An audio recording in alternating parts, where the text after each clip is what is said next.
it's shameful that Githaiga wants to make this a tribal thing. This is not about tribes, my friend. What is happening in this platform is that there are individuals that are now aligning themselves in terms of tribe and in terms of teams. Ati because you hate Diana Ross, so now you're supporting MC Chris. Because uko na chuki na Diana Ross, so you would rather be on the wrong side of history. You know?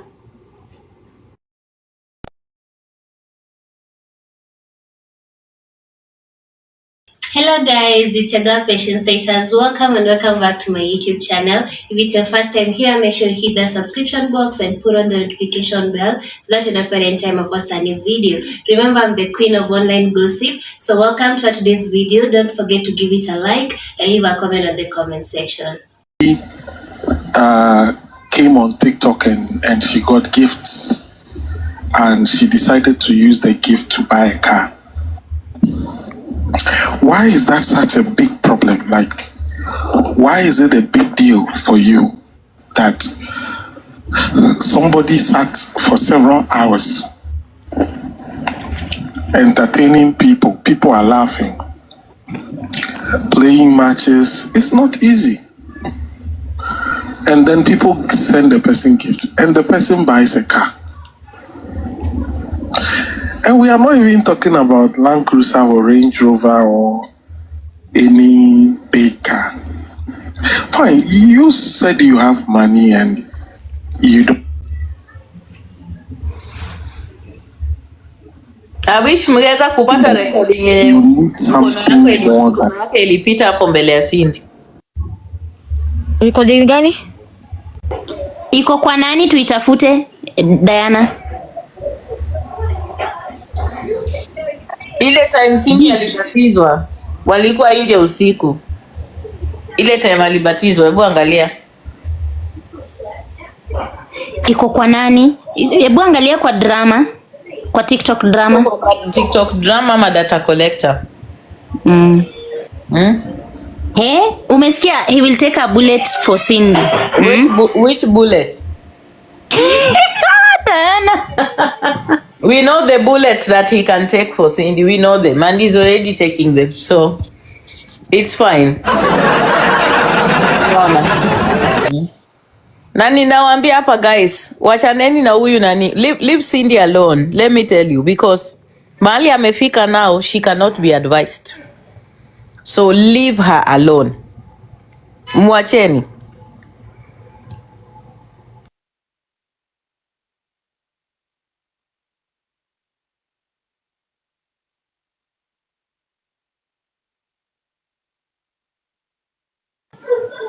He, lakini hii mambo ya Cindy na Apostle story yao ni ngumu. Their story is hard small. Lakini si anamtetea hata jana amemtetea huko kwa nyakwa. Hivi ndio vile Esther Arunga alianza. Mnasikia? This is how Esther started na ule mwenda wazimu. Unaelewa? Yeah. Mpaka wakaanzisha Finger of God, wako kwa Finger of God Church. Unaona? Huyu alikuwa anamwambia vile she is going to be successful. Mpaka akachange Esther alikuwa anasema vitu zenye hata zieleweki. By the way, alikuwa kama amekuwa sasa mwenda wazimu. Yeah. Unaona? Beryl ulikuwa na swali kwa D. Yeah, Beryl uliza. Hey, Diana, mambo? Poa sana, how are you? I'm okay. I've missed you. Poma. Aya, sasa hapo uliongea kwa nini, kwa pesa, huyo pasta kuonyeshana pesa, ukasema is to lure people or to lure someone. Sasa swali inakuja hapo kwa Murima. Inaweza kuwa jana vile walikuwa kwa live wanne mgeni mwenye alikaribishwa jana. Inaweza kuwa aliona hizo pesa ndio alikuwa na hiyo excitement ama na overthink. But huyo si unajua anakuanga ana nini? Huyo anapendanga pesa na ananusanga pesa kabisa. So anajua. Huyo alafu unajua Diana, niwaambie kitu about Hannah Benta that you don't know. Hannah Benta is a person who loves herself so much. Unasikia? Hannah Benta would do anything ndio a benefit because like she doesn't care. She goes where the money is. She knows where the money is. Unaona? So hivyo ndo vile yuko. For money she knows. Hannah Benta knows where the money is and she knows how to follow it. Unajua mpaka aliomba pesa. Unajua aliombaje pesa? She kept on turning her hair. She kept on turning her hair mpaka nani Apostle akamuuliza what is wrong with your hair? Alafu akasema hana pesa ya kushuka. Yeah. Unaona vile amejiingiza hapo virahisi.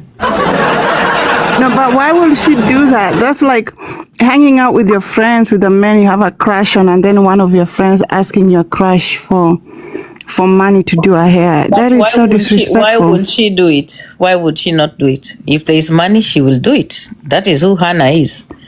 She does not fear. She does not fear. She's not afraid. She will do it. Okaro, atoti wacha kujifanya mtakatifu. Kama hao wengine wana delay kuomba na iko. Kwa chua. Honestly, yani, there are some people on this platform that think that man is a man of God. That he's godly. You guys, are you serious?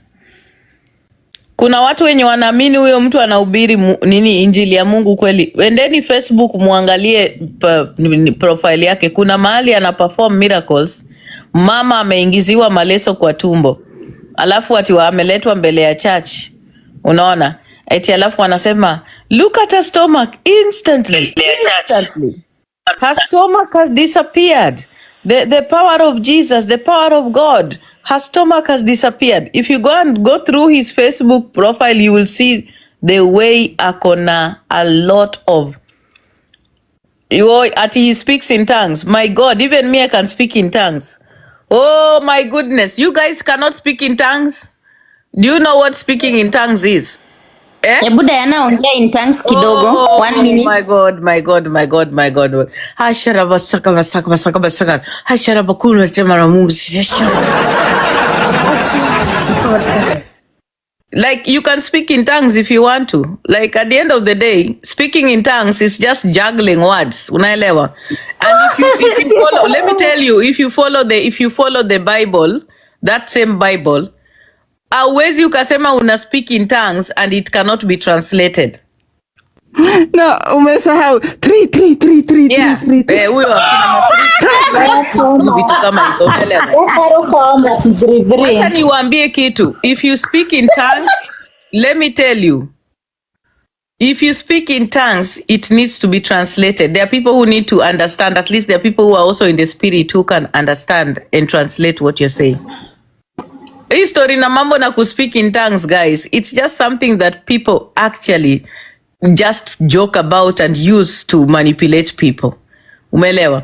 Ni vile tu pile ukienda hata kwa waganga wanaanza kuambia yi hata wale watu wa roho wanawambianga kulis. Unaona? Yes. Unaona? Like it's nothing, it's just manipulative. Unajua, it's manipulative language. Unaona? Watu wanakuja hapo wanakuambia eti hey, watcheni. You guys, let me tell you guys a story mcheke. Kitambo kidogo I went with some relatives of mine somewhere. Na huyu relative wangu alikuwa sasa bwanake ni mgonjwa. Bwanake alikuwa mgonjwa and she was worried about the husband na nini. Na mi bado I think I was about how many years? Maybe I was 20. So hivyo tu. Tukaenda ati ameenda kuombewa kwa hizi makanisa za watu wa roho wenye wanapiganga hizi ngoma na hii kanisa yenye Jacqueline alifanyia harusi roho Israel. Sasa tukiwa huko, huyo one of the main pastors alikuja na nini na miguu zake tupu, akakuja akasimama mbele ya huyo anti yangu, akaanza kumwambia, hey, mtu mwenye anakumaliza, hey, kulis. Na unajua amekuja na amekuja na nini nyingine hapo ya nini, wacha ni block huyu mjinga, uko na 0 followers, enda ukae huko, una commute. Pole, siku block. Haya, tukiwa hapo tu mbele, akakuja na nini ya red, kakaleso shuka ya red hivi, akavuruta hiyo shuka hivi kando ya nini, kando ya anti yangu, akavuruta hivi, alafu hiyo shuka ikatoa kitu, ikaenda kitu kama sijui hivi zimekuwa wrapped hivi, hiyo kitu ikaenda ikapiga kichwa ule anti yangu mwingine alikuwa ndio Ninaweza kimbia. Wacha nikwambie huyu anti yangu, wacha asimame ajam hiyo kitu ili. Wacha asimame kama akona hasira. Akaenda akashika pasta. Akamwambia, unanifanyia nini? Umenipiga uso na hii kitu hii nini? Umenipiga nayo uso na hiyo kitu ilikuwa wrapped sijui na nini imefungwa. Akamwambia, ni huyu kule Chechien. Huyu ni dada yako. Ndiye anakuletea hizi mashida. Ndio huyu yuko hapa. Nimeona. Wacha nikuambie. Si kanisa iliisha. Ilikuwa vita mwaka huyu pasta mwenyewe ndiye akatoka akaacha. Unaweza kuniambia dadangu mwenye amesimama na mimi ananisupport mpaka ananilipia, ananinunulia madawa za bwanangu, unaniambia ndiye ananimaliza? Ndiye ananimaliza. Pastor ali read for his life. Lakini mbona wanachukuanga watu immediate? Mbona wanachukuanga watu immediate na wewe ndio wanakuambia hawa ndio wabaya? Wacha nikwambie, so unajua kitu fani, wacha nikwambie so vile sasa hiyo story, unajua mimi vile itoka huko, huyo anti yangu kichwa yake bado ilikuwa imefura. Sasa unajua anytime nilikuwa namuona kichwa imefura naanza kucheka, ananiuliza inyerango hadi unacheka nini? namwambia hakuna.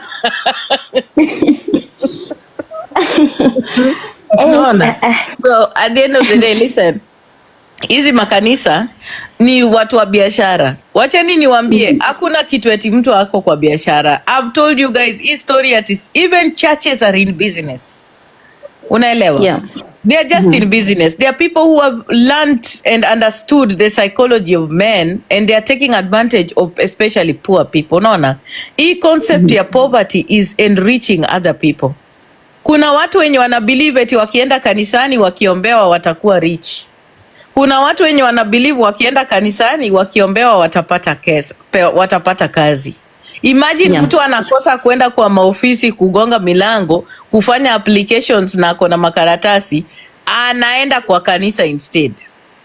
Ati anaenda kuombewa kwa kanisa atapata kazi. While they are not actively looking for jobs out there, improving their certifications, kusoma na badala ya kwenda kwa kanisa kuombewa upate kazi, hafadhali uchukue pesa kidogo uende kwa bar, ukutane na watu, utasikia kuna mtu akona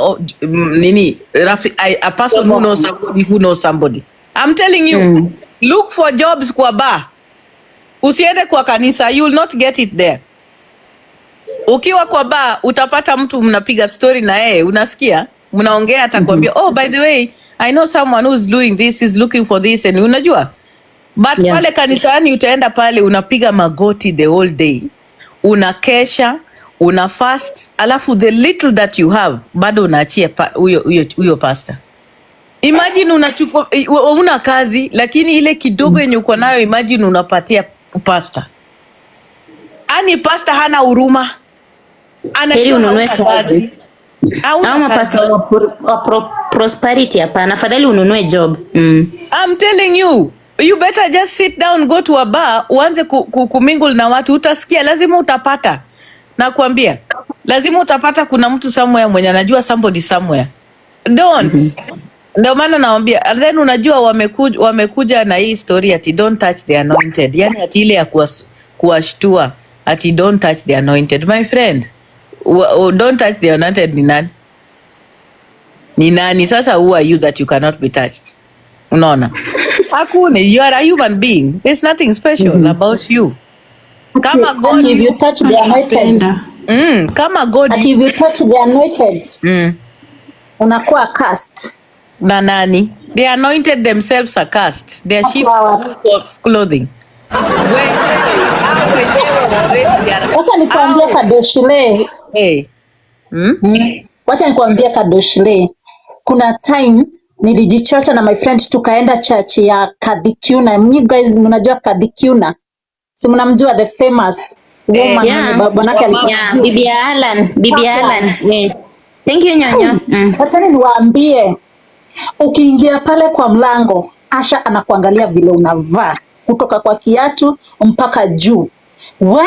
Anakuuliza like, is this how you are dressing when you are coming in the house of the Lord? And I was like, kwani tumedress? Unaulizwa vile umevaa? Yeah, I was like, nguo si fupi? Why? What is wrong? Na mimi tumevalia tu vizuri. Akasema the quality, the material is not in conjunction with the Holy Spirit. The Spirit is telling me like you are not yet prepared to join this service because it's an anointing service kizungu mingi. And I was like, sasa turudi. Sasa no, hamtarudi lakini mtakaa backbencher. My friend, tukakaa nyuma. Alafu mwenye anangoza service akasema, kindly if you know how to park gari yako in the compound, wenye wako na gari pale kwa parking, kindly muka hizi viti. If you are not yet blessed with a car, start with the other row, stay there, sit there until you are blessed enough to touch sijui pastor sijui anointed. I not understand anything. Yes, uko kwa Kadhikiuna. Ende ukae kiti ya mbele na una gari, unarudi nyuma. Unarudisha ngwa kiti ya nyuma. If you are not driving. Akaanza, huyo bwanake akaanza kupreach. The hubby your time alikuwa alive. Akaanza kusema prosperity. You know, you guys, it's not a lie. My friend, I have gone to that church and I felt so embarrassed. Naona kwa comment section unaongelea JCC partners. Yes. I'm not exaggerating anything. Wakasema like ukikuwa blessed that you connect with the altar. Sijui ni connection gani you guys. I went there because my friend said we go there. You guys, I'm not lying. And the pastor said comment section wanasema it is true. What? I'm not trying anything. That is Parklands for you. Hiyo ya Kadhikiuna. They wanaangalia mpaka vile unavaa. Kama uko na gari uko once ukakoma. Sasa mwenda wazimu hizi ndani huko kalishwa nje. Tulikalishwa kwa tent za nje. Enda Parklands utoe 100 utakipata. Sasa mwenda wazimu hizi ingia hiyo church. Hata kwa gate tunarudishwa. Ukienda wapi? Na sasa si church ya Mungu inafaa wenda wazimu waende huko waombewe. My friend, wacha ati kufika kwa mlango ya church kwa gate huwezi pita. Huyo mwenda wazimu kwa hiyo gate hawezi pita. Security tight. Hawezi. Then viti za mbele wanakaanga wenye wana drive. Whether wame change. I don't know whether wame change guys. Mimi naongea kuhusu time ilikuwa. That is a corporate company, sio kanisa. Kanisa si mchezo, watu wende tu hivi.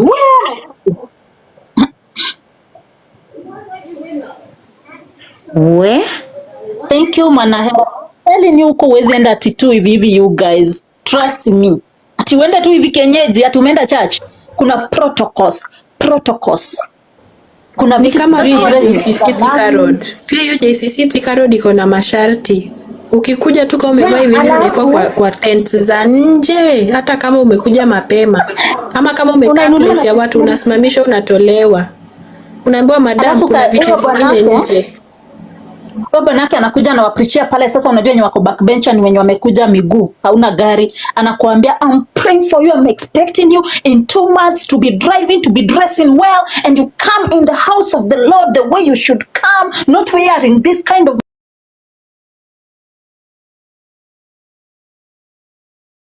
material. No, you should be representable before the Lord.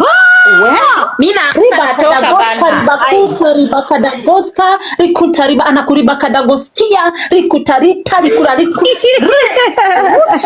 Gladio, are you talking in tongues? Yeah, I'm saying the way you was ribakadagoska, ribakuta, rikusukunta, riboshika, rikunta. In 2 months, you should pack your car. Yeah. Nakwambia. Sasa unashindwa. Naambiwa magari wapi? Imagine. Nani yenyewe church yenye mtu amekatakata second wife vidole na panga. Mtu mwenye ana job. You are JCC. There is another pastor mwenye amedunga bibi yake na nini na kisu. None. Karibu. These churches are so fake. Kwanza hawa men of God, they are the worst. Yeah, Mimi honestly I find Katikuna very fake. She's very fake. Yes. Lakini unajua ni mama na daddy wa watu hapa. Diana, acha nikwambie kitu. I find that so fake. Diana sikia. Time yenye nani Alan alikufa. Time yenye Alan alikufa, si watu walilia Diana. Ilikuwa ukisema tu, wacha akufe, at least pesa watu wakae na pesa yao. Ati watu walikuwa wananitusi. Wow. Alafu wakaanza kutubeba kichwa eti alikuwa na kansa. Walisema alikuwa na kansa. Anatumbea alikuwa na nani JCM gani ile yenye kulikuwa na pastor mwenye alikuwa sijui anaitwaje, sijui bibi wa spare part, mara anavuta bangi, mara anaenda tu kwake kuchukua manguo. Hiyo ni JCM. Gani tena? You're the same. Wakidukulu ni Kiengei. Hapana, kuna JCM watoti, kuna JCM na kuna JCC. Basi sisi nasema kama Kanyari mwenye tulimuona akipatia mtu kidole hapa kwa nini kwa screen. Are these people not the same people? Kanyari sasa ana vidole hapa. Akia toti anakuanga mtoto. Nanganga. Kanyari si alikuwa anashika matiti za wanawake kwa kanisa. Alikuwa anashika matiti za wanawake kwa kanisa. Alikuwa anasema anaombea breast cancer. Diana alikuwa anaombea nini? Alikuwa anaomba anatoa pepo la nini la breast cancer. Hata huyu kuna testimony niliona Facebook na fibroids, pia fibroids. Endeni kwa profile ya huyu Bishop wa Cindy, mtampata pale ati anasema ametoa lumps za matiti ya mwanamke, lumps guza hapo hivi. You guys go and watch this pastor wa Cindy. Nawaambianga so that nikatoka. Endeni muangalie ati lumps zimepotea. Ati kwa matiti nani you guys, ati pastor anawaambia eti kulikuwa na lumps kwa matiti ya mtu, ati alafu ameomba na zimepotea. Where's the proof that the lumps were there even in the first place? And what is the proof that they are gone? Seriously you guys. Alafu unapata mtu hapa anaandika eti touch not the anointed. I'm telling you that man akomboka tu kama Cindy. Akomboka kama Cindy. Mimi anointed wenyu nitamdara. What do you mean not? We will dara the anointed. Wewe mkano kadoshele tupe ya kina. Kadoshele tuambie alikufa na nini wa mzee? We Diana. Okaro ndiye anakuanga daktari hapa. Okaro anakuanga daktari. Wewe madaktari hapa mimi niko na swali. Natasha na daktari. Diana anafanyanga huko saidi ya hospitali ifanye. Tuambie. Kadoshele nikuulizeje? Kansa mtu anatolewanga damu akireplacewa. Yani ni ukitolewa damu it even does more harm to you because really a person mwenye kuna kansa anahitaji damu jamani. Kiuna wanasema alikuanga anatolewa damu inarudishwa. Hapana you guys. Do they mean dialysis? Or what do they mean? Kutoa damu. Are you meaning dialysis? I don't know, mimi sijui, sijasoma. Dialysis is the only process ya kuosha damu jamani. Sasa nyinyi ni gani tena? Mbona watu useme eti watu utolewanga damu ati alafu wanarudishiwa damu nyingine? Haki, that's just not. Na dialysis is like filtration. Inafanya hiyo nini, inafanya kazi nye kidney inafaa kufanya. There is no treatment in the world mahali mtu anatolewa damu ina replacewa. And if you're talking about leukemia, hiyo ni transfer of the bone marrow. No, it's not leukemia. We're not talking about leukemia. Natasha ana date Foina aliowa huyu muhindi kufunikia story ati yeye ni rele. Sasa ushaleta story ya Natasha hapa. Guys. Natasha naye wacha tu. But I like mimi nampenda because ye pia ameamua akajua hii prosperity gospel. Wanaume wamekuwa wakidominate sana. So mimi nampenda because she's bold. Yeah, she's bold. Ameingia tayari kwa hiyo. Akanani? Mimi napenda Ribadagoska yake. Akatoa nani unajua Natasha alikuwa student wa Margaret Wanjiru. Amemtoa kwa nini? Na alimtoa soko, alimtoa darasani mbio. Natasha amemtoa soko vile sahi Cindy pia ametoa Nyakwar kwa soko. So that's how it is. You learn from your teachers. Cindy ametoa Nyakwar. Hivyo. So ni kubaya. Prosperity gospel itatukula itumalize. Fanya pasta hapa. Ati hapa si udaku ni tamu. Stem cell, it's in the word stem cell. You don't give back the blood. You spin the blood and you get, and most stem cells actually reach in children who are young born. They're the ones with the most stem cell. It's spinning and getting the stem cell out and then giving it back. You're not giving back the ano kasom sikwendea shule kwendea.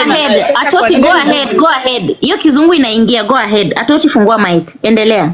Nilikuwa naelewa kizungu. Watu watatu tu ndio wanaisikia hapa. Hata I don't understand why you have to struggle to do it because like people are crazy on this app. There's no need.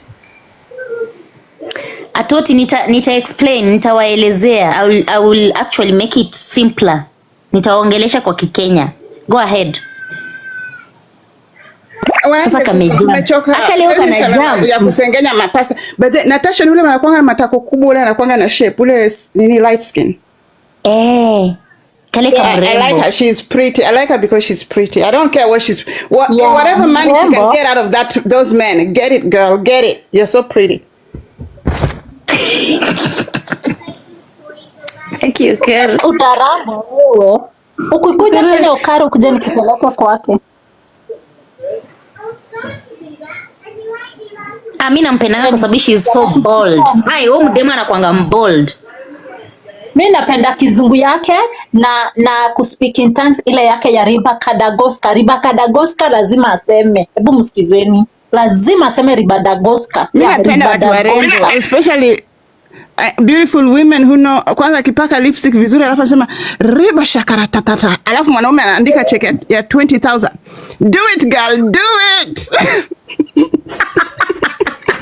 Do it. Imagine Achokaro ni mentor wako. You are doomed. Na huyu pastor anaupiga watu makofi. Hata niliona akipiga shosho mwingine woye.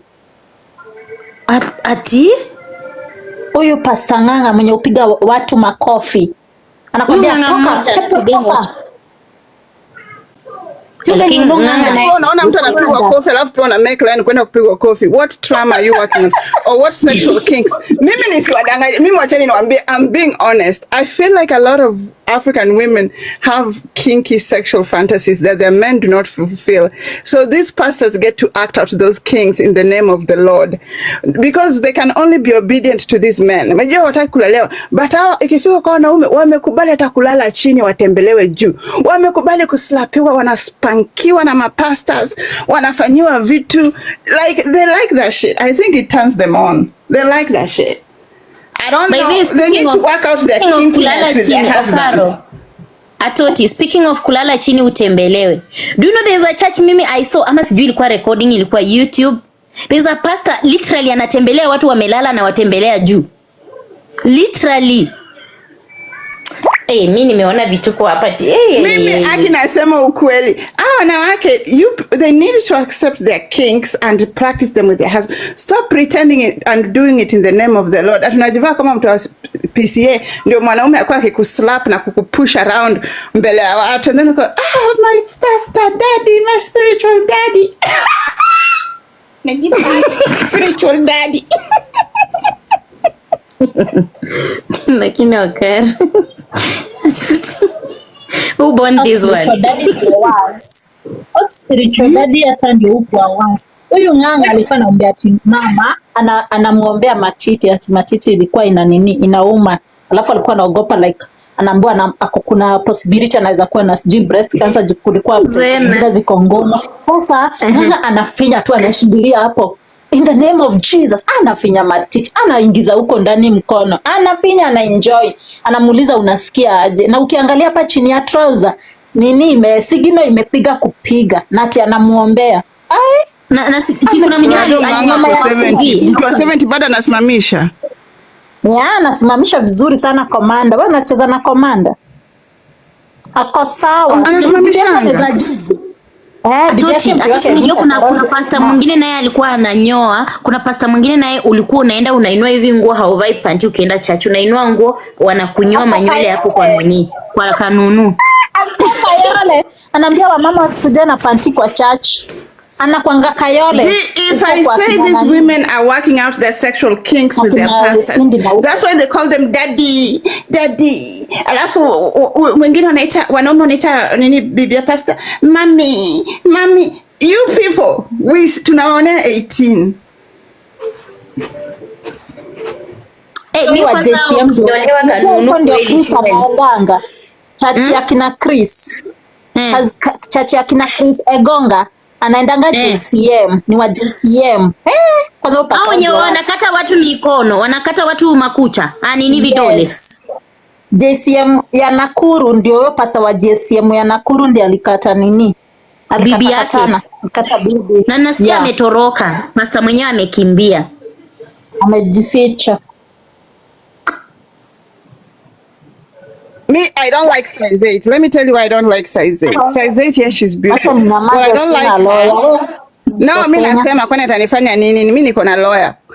Kenya naweza sema hivi, what I don't like about size 8, ati mwanaume anakufanyia vituko, and instead of you getting your power back and standing in your power, ati I will go pray for him. Alafu every interview she does ni kulilia tu mwanaume, DJ Mo DJ, kama ingekuwa mimi sasa hizi pia mimi ningekuwa nashtakiwa. DJ Mo analala na wanawake na Ukaro ndio huyo amelala na wanaume wote. Ako na Benten hadi University ya Nairobi. Bwana tunakutana katikati. Tutaomba kukutana. I do not like kama Ukaro anakuanga sawa guys. No, umesema draw a win-win. Sasa alafu akililia Mungu, analilia Mungu juu yangu, alafu mimi nalilia Mungu juu yake. Mapepo za umalaya zimeingia kwa ndoa yetu. Baby pia umeona? Mimi umalaya ilinishika nikitembea nikapanua mguu. I don't like that. I find it very pathetic. Hiyo sijui kuenda sijui ati I'm praying for my... How does a man cheat on you and then you go pray like what's wrong with you? And then unaenda kwa interview kwa Bina, all you're talking about, you don't even talk about yourself and what you're focusing on. You're not talking about your music career. You're not talking about your passions. You're not talking about your travels. You're not talking about your fashion and things that make you happy. No, I'm not saying she's not beautiful. She's very beautiful. You're not talking about things that make you feel alive. All you're talking about is this man, complaining about him, whining, everything is this man. Enda uhanye yawa pia wewe tukuweke kwa tabloids. Lakini nini husumbua hawa mabibi ya manini ya watumishi wa Mungu? Most times wakienda interviews they rarely talk about themselves. They will talk about their husbands, their children and the church. There's nowhere they mention themselves and their progress, their anything like yani hawaongelei mambo yao. Why? And the husbands when they go to interviews they talk about themselves. Hata wa mention your familia. Yeah, they talk about themselves, their cars, their sports. Mimi niko kwa Chelsea, tulienda Naivasha na nani, mimi na Brian na Kevo na Mwangi tulikuwa. That's how the men talk. But women, please, no, me, I don't like that. Can you have something you also love? Can you have something you're passionate about? Ati kwanza Kenya na niwa, ati mwanamke anasema alikuwa ameenda nikamungejea mpaka saa 7 ya usiku. Who, me? I will eat, I will drink, I will sleep like a baby. Kwani huyo mwanaume amesahau house address yake? Ajui mali anaishi? Na kama sikutaki kulala kama mtoto, si pia mimi niende out. Tukutane kwa mlango tulizane nani yako na kifungu.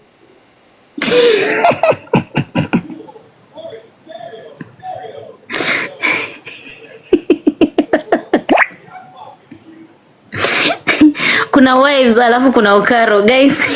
No, rising star ni kupate atumejishika hapo na leso ati unangojea mwanaume saa 7 usiku in the dark. Mabeshte wako umewa text yolo mumetuchosha na ma text message na ma post about quotes motivation. Sasa mwanaume amekugeuza motivational speaker. Ni Okaro Biblia motivational speaker. Okaro Biblia inasema a woman is always under the man. The man is the head of the family.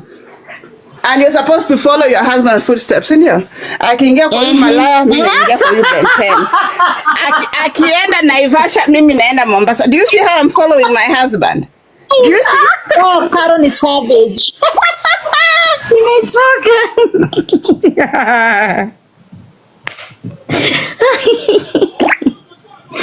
Akio Karo. Tit for tat. No, I'm following my husband's footsteps and nini. See, can you see, he's leading by example. Okay, atakuja tuwezi hii TikTok skumoni. No, is he not leading by example? Yeah, it is. So whatever, lakini mimi yake nisiwapate. If you like Okaro and you say, atu say ni salimia, if you ever sit in the middle of the night, ati bwana anatomba mwanamke nje alafu atuo kwa hapa tunaomba. I wish radi kupige kwa hiyo mdomo yako sauyo. What are you doing with your life? Can you people love yourself enough? Seriously.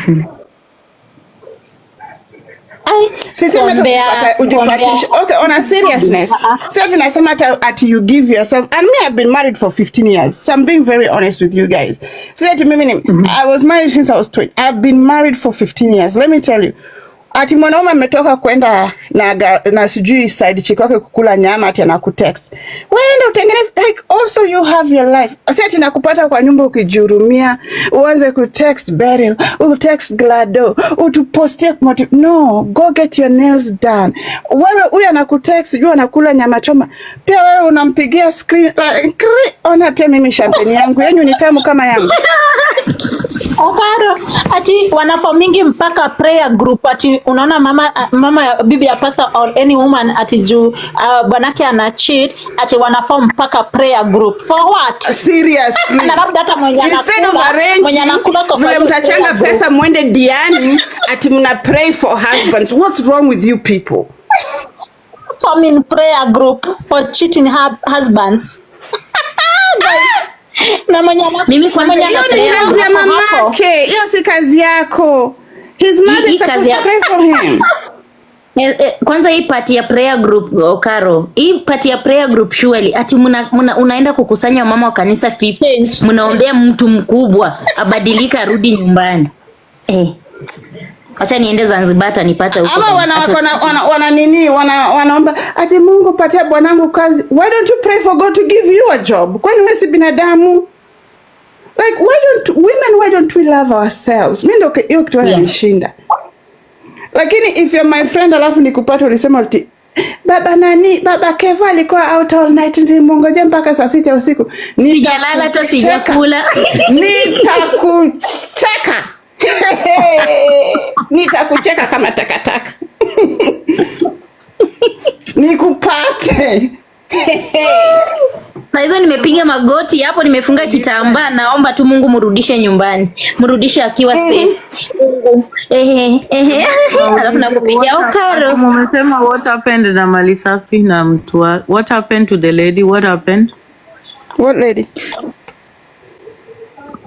Yesterday ule msichana alikuwa kwa mali safi. Umesema what happened? Ati mali safi amekata. No, he was ilikuwa company waende hospitali, but then wakati alikuwa kwa live kwa Pamela wakimuuliza hakujibu anything, they had not, alisema huyo msichana pick calls.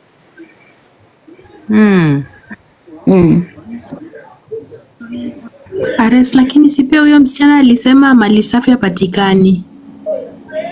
Msichana alikuja kaongea alitumiwa pesa. Na si kusikia msichana akiongea. Mali safi ndiye alikuwa ametumiwa pesa ya mafuta ya mafuta. Msichana alikuja kusema yeye apati mali safi na mali safi ndiye alitumiwa pesa. But why can't she just go? Si aende because alitumiwa pesa hata yeye. Si aende tu.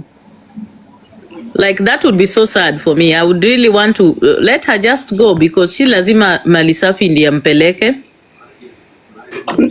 Hiyo pesa ni kidogo yenyewe. You'll be mad at me. Yaani huyo msichana anaweza akona pesa ya kupanda Bolt kwenda kwa baba, hana pesa ya Bolt kwenda kwa hospitali. No, it happens. You know, it does happen. It's not that I'll be mad at you, but it happens. Unajua? Like seriously. Mali safi ndiye alitumiwa do, lakini hiyo pesa ni kidogo sana for mali safi kukula. Pesa kadeshre. Pesa zote ziko na mali safi. Hivyo ndio nilikuwa na maanisha. Mali safi ndiye alitumiwa pesa, alafu msichana akitafuta mali safi hapatikani. Sasa huyo msichana alikuwa anangojea mali safi. Oh, then I think we should wait for mali safi atuambie, atupatie majibu. Because I really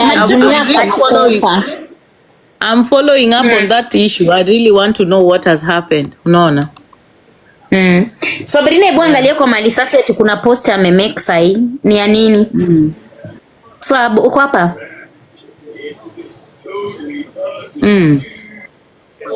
Word of the day, never pray for a cheating partner. Why would you pray for a person that's cheating? Doesn't make sense. By the way, since hizi makelele zianze, so many people have been inboxing me, but personally, I really take my time and I do my research. At uni inbox ujue ukiwa na evidence. Mimi, that's one thing I prioritize. No, I prioritize inbox with evidence. I will respond to you. I respond to every inbox. But itafika mahali lazima tutaongea kwa simu. Now obviously I record and I'm very clear about that. None. And I just want people to be aware. Mimi ukini inbox, but seriously wacha nikuulize Okaro juko hapa. Sasa hizo ilikuwa ni sarakasi gani Boscan alikuwa anafanya pale kwa platform? Ati mimi nipigie watu nilipe. Like seriously? Anyway, I cleared hiyo. Mimi nilisema marafiki wachana na hiyo. Walikuwa nafanya hizo vitu. Nasema tu pale kwa Boscan, bile Boscan alikuja na nani na MC Chris. Like seriously, what was that? Ile ilikuwa ni nini? Hebu nionyeshe kwa bloggers. Mimi niliona ile nilikutana kwa bloggers ya Lucy. Hiyo live si uliona? Hapo wenye walikuwa ati wanacheza recording. No, niliona Lucy akipanic. I think I saw that. Na nilisikia recordings za Moha. After that I fell asleep. Mimi kusema poleni. So uliona I fell asleep. I fell uliona, okay, at least uliona Lucy akipanic. So you believe me? Let me ask you. Do you believe I called Lucy? No, I don't believe you called her. Then why are they doing that? Like seriously. Lucy and I don't believe you personally called Lucy. I don't believe that. Like, what is all that? That's so dramatic. What is MC Chris doing? Like, that doesn't make sense to me. Did they play a recording of you calling Lucy? Where would they get it from? Then why would they say you called Lucy? But you should ask them now because you know these are people that you've been defending. B. You should mimi nimekuwa nikiongea about MC Chris. Sijakuwa nikiongea about Boscan. You are asking me about Boscan. MC Chris alikuwa kwa platform ya Boscan akisema. eti Lucy alipigiwa mpaka MC Chris akaenda kusema eti Lucy akaanza kusema mtu anamgongea mlango. Uliona hiyo part? Hiyo na ilikuwa theater yao. Ya wamagotango ya washua ligo. Ati alafu akasema it's sorted. It's sorted. Nani walize mimi okay. We said we're not victim blaming. Nani alipatia Lucy like glasses? Na kama nini hizo glasses kama vikapu mbili. Si alipatiwa avae ndio asionekane, she was incognito. Ukaru unaangalianga nini hizo? Sijui kwenye naangalia. I don't know. Right. Kusema ukweli, I was so distracted by those glasses, I couldn't even hear what I could. And then mimi wacha tu niseme ukweli nisidanganye. I tried to listen to that live, but I fell asleep because I don't know why I got bored. I don't know why. I have the demon in me. I don't know. I got bored. I fell asleep. It's not making sense. It's not making sense. So I have another recording that I think I need to play. Someone had inboxed me about the same issue. So I said, okay, well, if you know you're saying the truth, I'm going to call you so that I can hear what you're saying. I want to let us know if you're saying the truth, because that's what I usually do. Unajua, like, you can't really say ati you are not going to talk to people. When people come to you, eventually you're going to have to talk to them. You're going to have to call them. None. Okay, Dee, let me ask you a question. And I've been meaning to want to ask you this question. Yeah. Is the problem that these people are having questionable sexual lives, or is the problem that there might be a crime happening? There might be a crime happening. It's not even might, but I believe that something happened because which people are talking about the issue of Beatrice? No, I'm talking about as a whole. Jana hata tuliona ya Obidan, which is just two people. To me, the way I saw it is two people hitting on each other.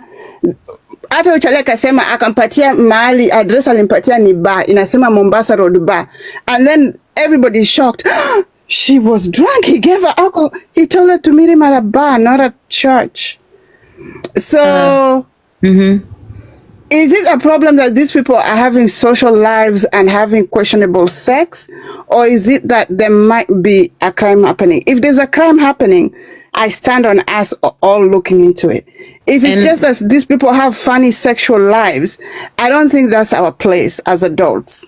Okay, I do agree with you up to the place where you're talking about people having funny sexual lives. That's their business. The only time when now it's a problem is when someone does not remember that they even went to another person's house.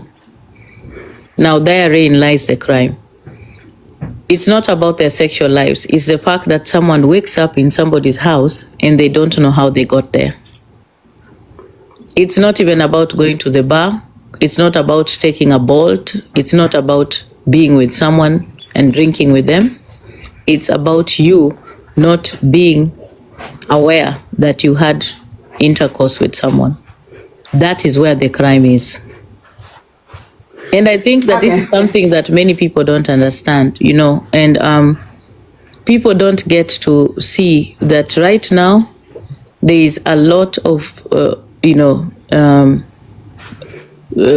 is a pattern I'm beginning to notice on the victims that are coming to speak out about MC Chris. They are all saying almost the same story about being intoxicated, waking up, and they don't know what's going on. And that's what I find problematic, because when we talk about Tracy, when did I say that D is here? When did I say that D paid the victims? You know, so I think that's the issue. That is the issue. The issue here is taking advantage of people when they are intoxicated. That is the issue. It's not about going to the pub. It's not about meeting a man. No. It's not even about two adults having fun with each other. It's about one adult not remembering, say, that they even allowed someone You know. Okay. Yeah. If you guys can just give me 3 minutes or 5 minutes to say this, and I want to say this when D is here, that way we can all, you guys can know where I stand. So this is the thing I'm seeing. This is the dynamics I'm seeing.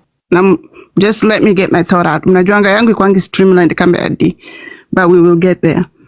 The men on TikTok have become intoxicated with the fame. I'm not going to call them celebrity. I think it's very disgusting. The only celebrity I know is Beyonce. The men are intoxicated with the fame and the money they're getting now. And with that little power, it has given them... Nani? Sabrina, you're zooming something. Ama tuone kwenye Sabrina na zoom. Ni hii video walikuwa nasema. Ongea tu. Ongea ukama. Okay. So the men are intoxicated with the fame, the little fame they have, the money they're getting, because we can all see they're getting quick money. So wanakuja hapa wanacheza game. Mtu akipata 50,000 to 40,000 in a night to chase a game. That's in Kenya. That's a bit of money. Some people work a whole month for that. So they're getting this tax-free money. They're getting a fame. They finally have access to women they didn't have. Let's be honest. Most of these men are not attractive men. But for once, women are seeing them have some form of attraction because of the little power they've been getting from online, fame, and the money that they have, right? And it's given them access to women. So with that, now they want to play around with women that they never in their lives got a chance to be around. Juu wengi watu ukienda kuangalia matibiti zao, putting a food on the table or having 2 meals a day was a problem. Now they can drink Black Label and everything. When it comes to some of these women, even though sometimes some of them have a following, they're not as known, okay? So for example, Queen Frida, that girl. So she has a big following, but she is not as known. So I'm using her just as an example. I'm not saying this is a case. Underline that. You people always get things misconstrued. But she's not having the same engagement. She's not having the same access to money. So these girls, some of them, they want to either be associated with this little bit of power. We've seen that happen with NBA players. We've seen that happening. Theodore, can someone mute? She's distracting me. I don't know if it's a man or a woman. There's a little bit of them not having money and wanting money. Case in point, most of them don't have that savings or extra money to go get, medical attendance when they need it, or they don't have money to transport themselves to whatever help that they need, or to even get home. They go have fun. They drink all their money away. They can barely afford to get themselves home because, the money part. And secondly, being associated with people who have some kind of money. So everybody here wants something, okay? They get to have access to each other. And when that happens,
timing was trying to,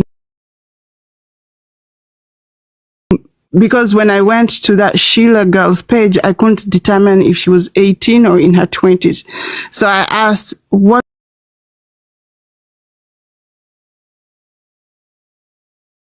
how old are you? Because one, we have to determine, are we dealing with underage people? Because if it's someone who's underage, to me, in my book, it doesn't matter if they got themselves there. That's a crime. You do not touch people who are underage. Don't do that. That's just a no-go zone. Hapa hakuna negotiation. So then that's one thing we need to determine. Are we dealing with grown-ups or are we dealing with people who are considered adults? That's one thing. Secondly, hizi kesi zinaanza mostly, oh, I was taken advantage of. Then when question are asked and people are pushed, then we find mtu anasema, oh, hata mimi, while I was being taken advantage of, I dragged myself into my friend into the scene of the crime. Or hata mimi nilifanyia mwanaume hizi vitu zile. So it starts getting from I was being taken advantage of to humiliation to now we know that anything that goes with anal is kind of a taboo in our African culture. Then it's easier to just slap that shame part of something that's taboo, like, oh, there was anal sex. So I feel like if there is a crime done, my advice to most people is this: either when the crime has happened, a year later, 2 years later, 3 years later, 4 years later, so that you're not leaving the people that you're coming to their platform to expose these things. Can you please do us the honor of getting an OB? Kukuwe na some kind of mashtaka. Just go. Let there be kuna OB. Start seeking medical help so that usaidiwe mapema na kukuwe na nini, kukuwe na sasa vitu kama inaitwaje, medical, like let there be a paper trail that can be followed. Case in point, msichana alikuja jana. Niliuliza, were you asking for money for P2? Because it was 7 days later. Okay, I got dropped obviously. But then it does appear she was asking for money for P2 7 days later, when we know medically it's supposed to be within 72 hours. So are these people even knowledgeable when it comes to sexual education and how these medications work, or how for them to even get access to medical care when something goes out of the range or something goes wrong? Because if you people are under influence, something is going to go wrong. So I feel like there is a lot of factors which are not only psychological that we are dealing with, but also things that are bordering to almost criminal, but also people doing things without realizing the repercussion that is going to have on them psychologically or even physically, leave alone just AIDS, the trauma that you're going to cause to yourself, leave alone your body, but also psychologically when you agree to do things that are almost BDSM without understanding the place you need to be mentally to involve yourself in those things, or how to take care of yourself after that. What I can tell most girls here is that hata kama wanaume wanakuita sweetie, honey, wanakununulia pombe na vitu kama hizo, I want to tell you this with 100%. Tumeongea about my pastors. These people do not care about you. They're going to use your body. Wanaume pia equal lesson kubwa. You guys are not pros in bed. There's nothing you're showing these women that is so pro that utakuja hapa kutuambia kenye umeonesha kwake kwa kitanda. They don't want you because you're very handsome. Most of you, 90% of you are not that handsome. You are flaunting money ati utawapatia pesa. Kupatia mtu 10,000, 3,000, hiyo si pesa. So you don't even have that money. So you are not what you're presenting to these girls, but these girls also have to know that even if someone amekupatia 3,000 amekununulia pombe, that will not repair the psychological and emotional turmoil you're going to put yourself through when you try practicing these BDSMs zenye umeona online. My last point is, yes, nilisikia Farida akisema something to, alikuwa anacheza game na beshte wake. She kind of mentioned something about, she thought something would happen where she will get the same amount of fame like Alicia Kanini, but she kind of regrets doing this whole thing because her life has changed and not for the good. realize that even though Alicia Kanini has fame, jina yake imeharibika, you do not know the psychological turmoil or the emotions or even the societal trauma and things that that girl is going through after all her videos were there. So stop chasing fame. It's empty. How many famous people do you see finishing themselves or even putting themselves in situations that are not good? Stop chasing the fame, stop chasing the money. Na nyinyi wanaume, there's nothing you're offering these girls that is so miraculous, and they're not after you because you're so handsome or you have a lot of money. You don't. I'm a big gifter, I know that. Y'all do not have it, so stop. So mnajaibisha. And we also have to realize the kind of society we're in. Hata kama niko America, I'm still African. There are some levels and there are some values that we hold as an African society that is going to affect you and it's going to affect how you are judged. So sijui kama nimejisema vizuri ama nimesema wrong. And let me clear this because somebody brought it up. Whoever shopped the story to me, I deducted and deduced that it was some of Chris' friends, which I even talked to Chris about, and I told him that 90% chance some of the people who are shopping this story are people his friends. The people who are offering money or trying to find ways to manipulate all these things with financial things were MC Chris friends or so-called friends behind other numbers and behind pseudos. I never said it was Diana. So obviously to me, they came looking for money because they knew they'll find money. Okay. That's what they want to benefit. Walienda kwa mali safi, they were not offering money. They were just offering to put him out there, to create awareness or to humiliate him. Walienda kwa Diana because they know that Diana is such a staunch feminist and they know what she's passionate about, and they have their own reasons why they took this stuff to Diana. So they presented this thing to different people in different levels. Mukisikiza Levi, wakati Levi alikuwa anaongea kwa kina Abdul, hizi vitu zilianza kukua rumored a year ago. Okay? Ile recording ya kina Moha, vitu zilianza a year ago. Mimi nililetewa 2 weeks ago. Malisafi aliletewa a few days ago. Diana sijui aliletewa months ago. So this is something that's been brewing, chopped, cooked in the background for a very, very long time. So I don't know if you guys understood everything I've said, but that is what I stand on, not just on MC Chris or Obi Dandela's story, but on all of these sexual stories that are coming out. So that's but that's my stance, and I'm finished. Okay. Thank you so much. I'm going to reply to you.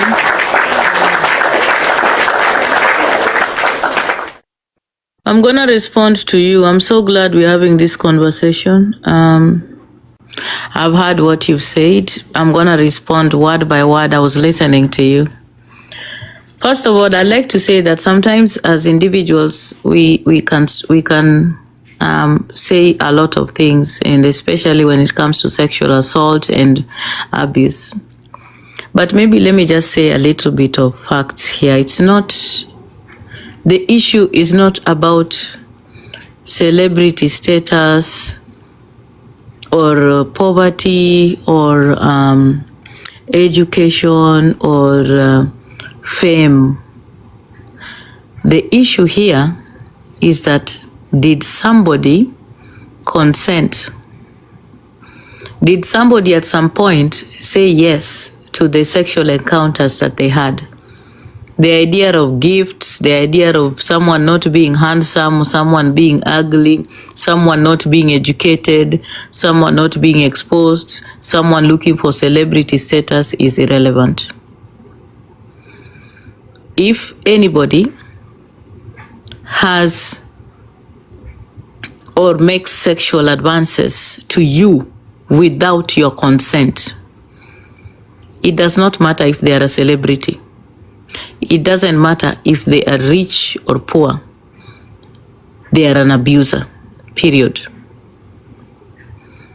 And I think that sometimes we suffer from ingrained bias, on this platform, because we tend to want things to look and seem and appear the way we want it to look. And we're going to just use the examples that have been here on this platform. let's use these examples that about the victims that came out on, especially on MC Chris's case.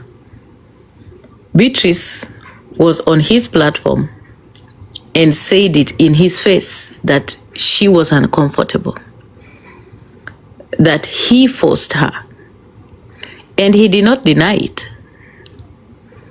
That alone should tell you that there is a problem. And what we really should be doing as women is holding people accountable.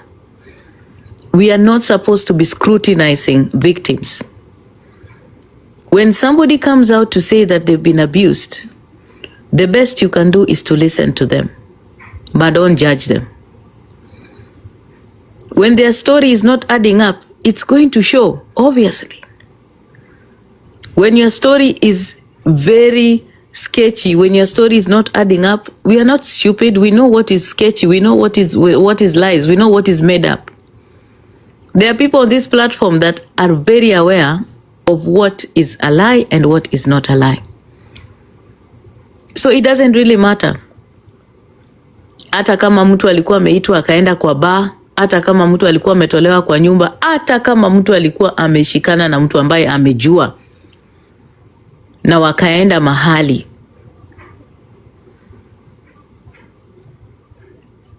as long as this person does not even remember, or even this person felt uncomfortable at some point,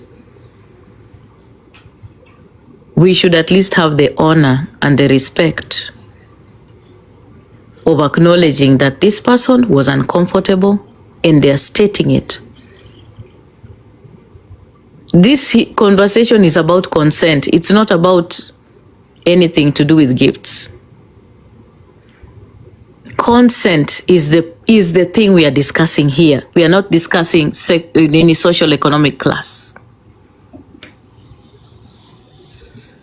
Because when we talk about sexual assault, it can happen to any one of us here, including me. Anybody can go through sexual assault. Anybody can be abused. And so the idea of people coming to say that, oh, why do you go to a man's house while women are being raped in their own marriages by their husbands? So it's a defeatist ideology. The grandmothers, wenye watu wanaingia kwa manyumba za mashosho wazee na kuwabaka huko ndani. Madaktari wanapatia watu madawa za kulala na kuwafanyia maajabu wanawake wako na mimba. Nobody asks for them to be abused. There is nobody that wakes up in the morning to go to a place kwenda kukua sexually assaulted. No. And by the way, yesterday, when that lady was talking about Obi Dandela, she clearly produced evidence about her communicating with him. And she said that she doesn't remember what happened and how she found herself in his bed, in his house. And we should all be worried about that. If somebody does not remember how they got themselves into somebody's house, there's a big problem. Because when you can't remember, then it means you are intoxicated and you are not able to give consent. That is the issue here. And I think a lot of people have been so lost in this whole conversation. Now they're bringing the issue about, oh, you are a brand, oh, you are a celebrity. Oh, no, listen, these people on TikTok, they are not celebrities. We know they are just wannabes, of course, with a huge following, but they have not reached a celebrity status. But let's be honest here, the conversation is not about their social economic class or their earnings or their money. That is not the conversation. Those are just diversions. The conversation here is about consent. Yes, you went to the bar. You had your drinks. Yes. But then, do you remember going to this person's house? Do you remember saying yes to this person to touch you? Do you even remember this person getting your clothes off? That is the issue here. So this lady says that she woke up in Obidan's house or whatever, and she doesn't remember what happened to her. And that is the problem. That is where the issue is. Because a person that does not remember cannot give consent. And that is how it works. So I think it's very important that most of us on this platform educate themselves on sexual assault and the concept of consent or consent. Consent can be given and it can be withdrawn at any moment. And the language that we use on this platform when we talk about sexual assault is so abrasive, so violent. And the shaming that comes for the victims or the would-be victims, like, why would I be on the wrong side of history? I would rather support a victim than be on the side of a perpetrator. I do not want to be on the wrong side of history. There is no way we can wake up and say that, oh, this person is being targeted because they are a celebrity. No. That is a defeatist statement. It's not about the money. It's not about the fame. The bottom line is, did they say yes? Did they say yes? Did they agree for them to be touched? Did they give themselves willingly to these people? Was there a will? Did they want it? Once the determination is no, I will always be on the side of a person who says that they were violated. I would rather be on the right side of history. Because for me, holding perpetrators accountable is very important. When a woman says no, it should be respected. And then there's this idea of people being obsessed with trying to tell women what to do, that, oh, we should advise women, we should advise women on what to do, what to wear, and where to go, like they should not be going out at night and everything. Seriously? You would rather make victims accountable on their dressing and not going to the pub at night, but there is a perpetrator who actually forced them to do what they did. You don't want to question a person who was told, uliniumiza, nilikuwa nasikia uchungu, hutaki kumuuliza maswali. Heri urudi ulize huyu mwanamke. Yani, it is sad. And this is why, you know, this is why a lot of cases of abuse are not reported. And by the way, I always tell people, na mnapendanga kusema ninawambianga na madharau. Nawambianga muende msome. Go and read the amount of people who lie about sexual assault. The percentage of women who come out and say lies about sexual assault. My friend, that percentage is so small. Most of the time when women come out and say they've been sexually assaulted, it is true. The percentage of women that lie about sexual assault is so slim, is so small, and the statistics are there.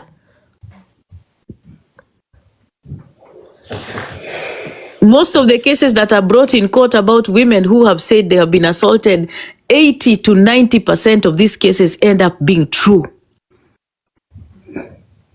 A very small percentage of people who come out to say they've been sexually assaulted, yani the percentage is so small. It's insignificant, actually, negligible.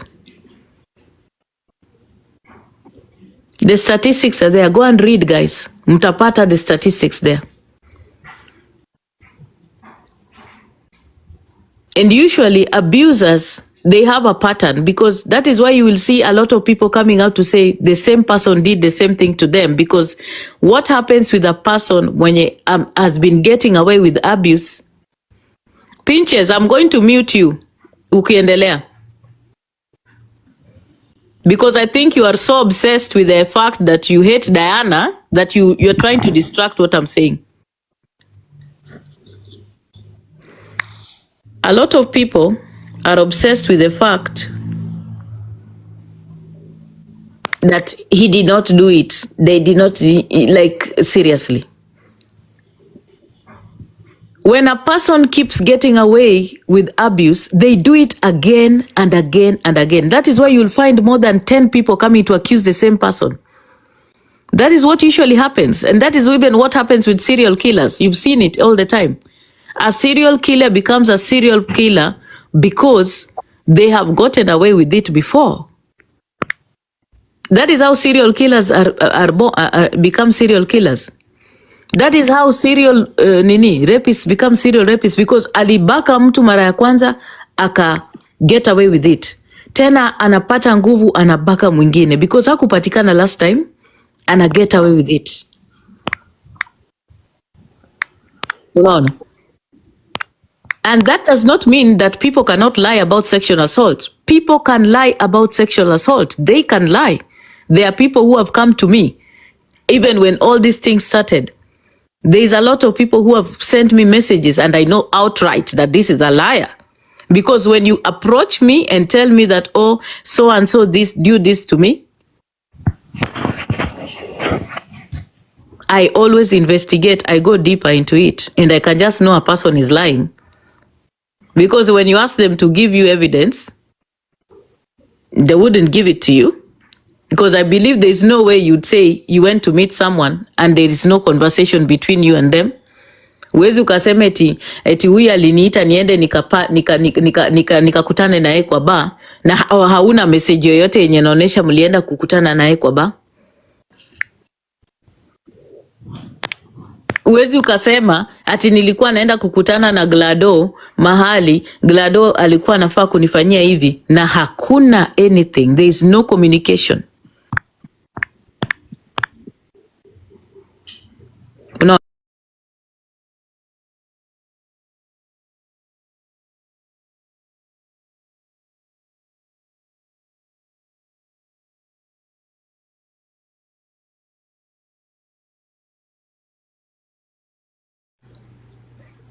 And then yesterday I saw a very sad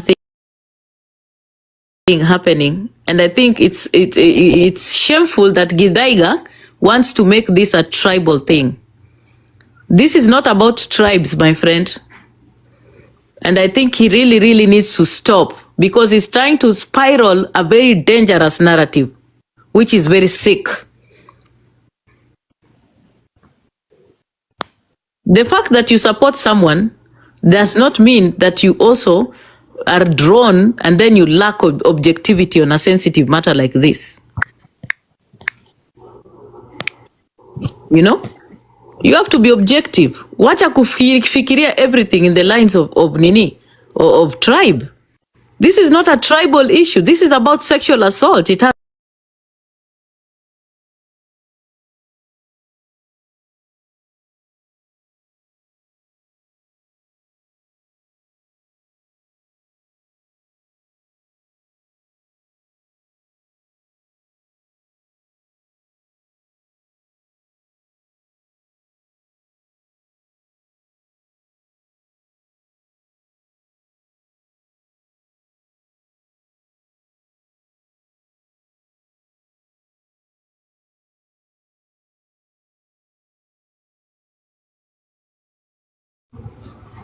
at the end of the day, it's all about what a victim says.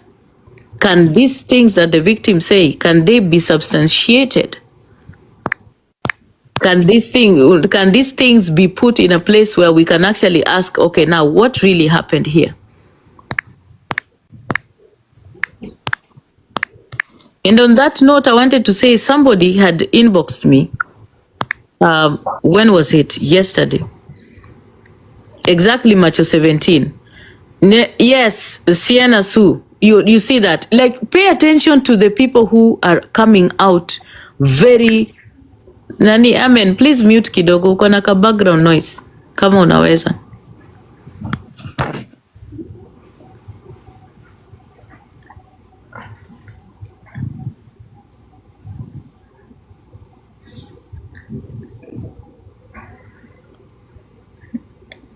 The fact is, this is not a tribal thing, amen. That's the fact. Okay? And I think, Kanyao, you might need to educate yourself on what misandry is. Enda pale kwa Google ukasome misandry kidogo. Ujisaidie, ujielimishe, uelewe misandry ni nini. Don't just throw words just because you think you can get them somewhere in a dictionary. This is not about tribe. This is about sexual assault. This is about sexual assault. And then what is happening in this platform is that there are individuals that are now aligning themselves in terms of tribe and in terms of teams. Ati because you hate Diana Ross, so now you're supporting MC Chris. Because uko na chuki na Diana Ross, so you would rather be on the wrong side of history. You know?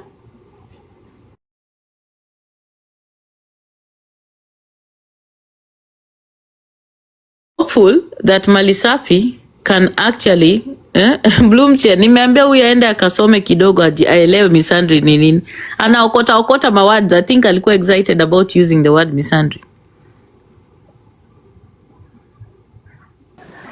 I'm hoping Malisafi can nini. So rising sa ulikuwa umeenda? Nilikuwa nimeenda lakini nilikuwa nasikiza, so nimekuja niulize swali. Yeah. Now that hizi vitu ni kama zinaendelea na ni kama bado as we go on ni kama bado kuna victims, because the more we talk about it the more other victims will come out, watuambie pia walipitia hivi na ni hapa tu TikTok. What do you think? Maybe you can talk about the propagators, ni nini ina lead all to this, the most probable things ina lead to this, and also maybe we can discuss about how we can go about it, especially wale wenye hawajui kwa sababu ya uoga. I think one second. Okay. All right. Okay, 1 second. Go ahead. Just to reply D, because we were having that conversation and D replied to me once. There's an echo. So I do believe the consent, I do agree with you that consent is a major concern in this whole thing. It's a major topic, or it's one of the, umbrella, like one of the biggest concern in all this issue. But what I'm also saying is that if we look at all these cases, not just one case, this is not the first time. Like, there's many times you've told us about different people have told us about different issues that are coming up with sexual abuse and all that stuff, the awareness of it. I also think as much as consent is one of the major issues, there's also a lot of other factors. And the issue of sexual abuse and victims and perpetrators on TikTok, I believe it is multi-layered. Consent is very important. It's the number one issue, but there's other layered issues that's why we're having this reason. That's why most people are not understanding even what's going on. That's why this whole thing is such a heated thing. If it was just a clear-cut, a consent issue, the conversation will be done in a day or so. But since there's so much other underlying things, even including cultural issues, that's why this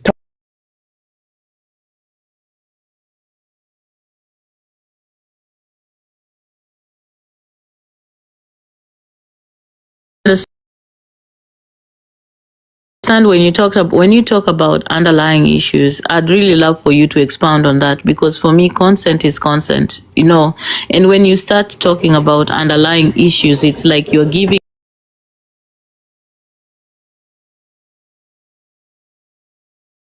society, we still have people who believe that mwanamke akikuja akunywe pombe yako na kule nyama yako, lazima itakulwa. Unaona? That somehow that gives consent. Unaona? That is another thing. It's underlying issue in that the men believe if they provide or if they give a woman what she wants, then it automatically gives them sex. So yes, consent is a major issue because she has to consent to that. But all these other things that people even just justify all that stuff. The reason why people find it very important and everybody gasp as if it's and one of the reasons why it's a big question. Ulikulwa mkundu. Like that whole point of mkundu. Uendelee na conversation, amen. I can do that. I can't hear amen. Is amen talking?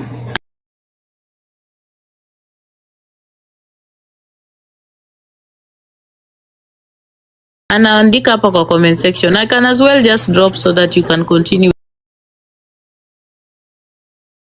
with the conversation, amen.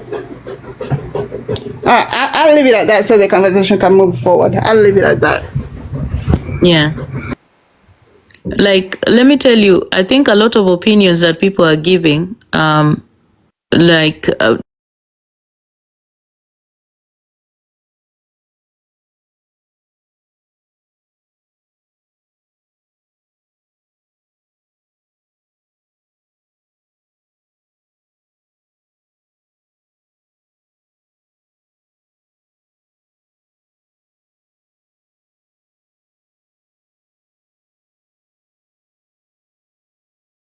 matter. It's either you said yes or no, period. So these issues about, why did they not report? Why did they not go to the hospital? Why did she keep quiet for all these years or these months? All of those are reasons why people don't report, people don't talk, because you're punching at a victim at that moment. And by the way, a victim can choose not to even report. It does not mean it did not happen. So thank you so much for watching the video to the end. Remember to like, share, comment, and if you have not subscribed, please make sure you subscribe and put on the notification bell so that you know every time I post a new video. So guys, thank you. I'm gonna see you on my next video. Bye.